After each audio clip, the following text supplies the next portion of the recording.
با سلام ګران زده کوونکو، خدای وکړي چې ښه وخت ولرئ. ما د دلته کارخانګیان تشریح کې هغه کسان چې هیلتي ته دوام ورکوي دغه هفته کې یا دغه کتابچه کې هم ځینې تمرینونه ده چې باید حل کړي. د دې لپاره چې تاسو هیلتي یې تاسو باید 2 جایه کار وکړئ چې تقریبا 8 ساعته په ورځ کې وشمیرل سي. که نه هغه نور چې 4 ساعته درس وایي هغوی یو هفته یا یو کتابچه سره کار کوي. که کارخانگیان مو د دغه جای نه شروع کیږي. مانداگ 23 نوامبر د دغه جای نه د تاسو کارخانگیان شروع کیږي. ویل ده سکریب ویلی که دغه لغتونه مو تمرین کړی ده. اوس پوهیږئ چې دې ته چی شي وایي. دلته په سویډني ولیکئ چې دې ته چی شي وایي. دا صفحه عین خبره ده. مانداگ 23 نوامبر لغتونه دلته ولیکئ په سویډني. دا هم همسې، دا هم او دا هم تر دې پورې. دا د تیسداگ د دوشنبه کارخانگیان دغه صفحه کې خلاصیږي. د سه شنبه کارخانگیان د دې جینه شروع کیږي. 24 نوامبر ده. اورد وکه 48 لغتونه د کوم هفته؟ د 48 هفته. Weil det tittar på bilden och bockar för det rätta svaret. وی په عکسو ګورئ او هر لغت چې تاسو ته سم ښکاري هلته یو چلیپا وباسئ. مثلا دغه جای کې دوی ستیده کوي. ستیده دلته یو چلیپا باسئ. همدلته داسې ګورئ چې دې ته چی شي وایي. هماغه لغت پیدا کوئ او په مخکې یو چلیپا باسئ. دا هم عین شی ده، عین قصه ده. Tisdag 24 november, ord vecka 48. Eller det titta på bilden och bocka för det rätta svaret. Och i عکس ته وګورئ بیا لغت چې سم ښکاري هغې کې یو چلیپا وباسئ. دا د onsdag د سه شنبه کارخانگیان خلاص بود. اوس د چهارشنبه 25 نوامبر کارخانگیان ده. lyssna, läs och skriv. اول غوږ ونیسئ، بیا یې ووایئ، بیا یې ولیکئ. framåt A elevbok 2 sidan 52. وایي دغه framåt کتاب واخلئ، دویمې او 52 صفحه خلاص کړئ. 52 صفحه دلته تاسو ته ښکاره کړې ده چې څه رقم ښکاره کیږي. olika rum وایي مختلف اتاقونه. اول غوږ نیسئ، دلته QR کود لري، بیا یې خپله وایئ او آخر کې دغه خانه‌خالیان تاسو خپله ډکوئ.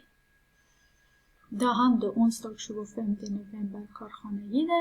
ویل سکریف اوردن. دغه لغتونه مو زده کړئ، هغه لغتونه دلته راوړئ او لیکئ.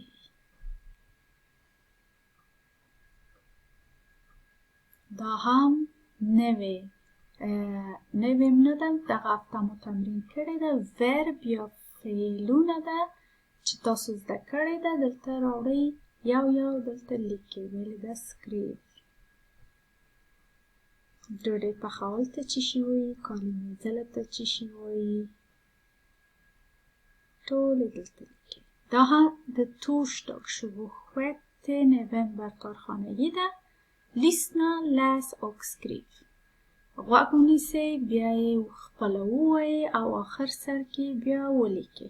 framåt A elevbok 2 sidan 53.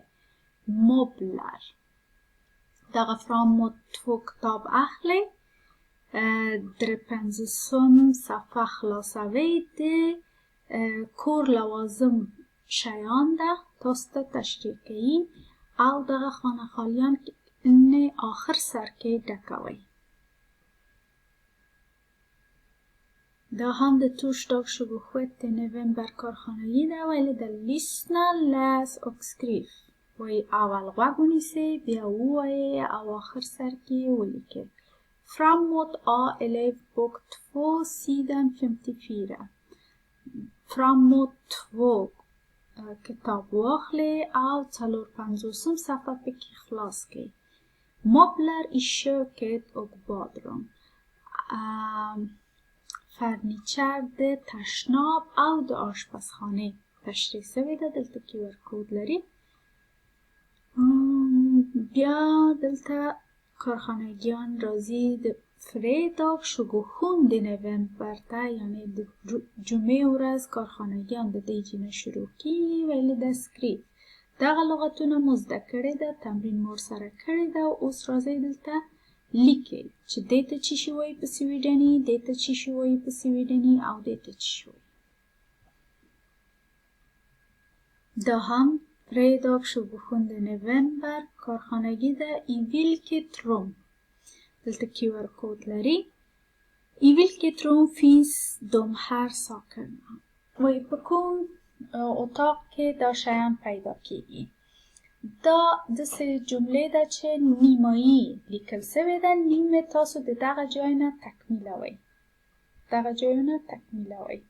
مثلا jag tvättar mig i.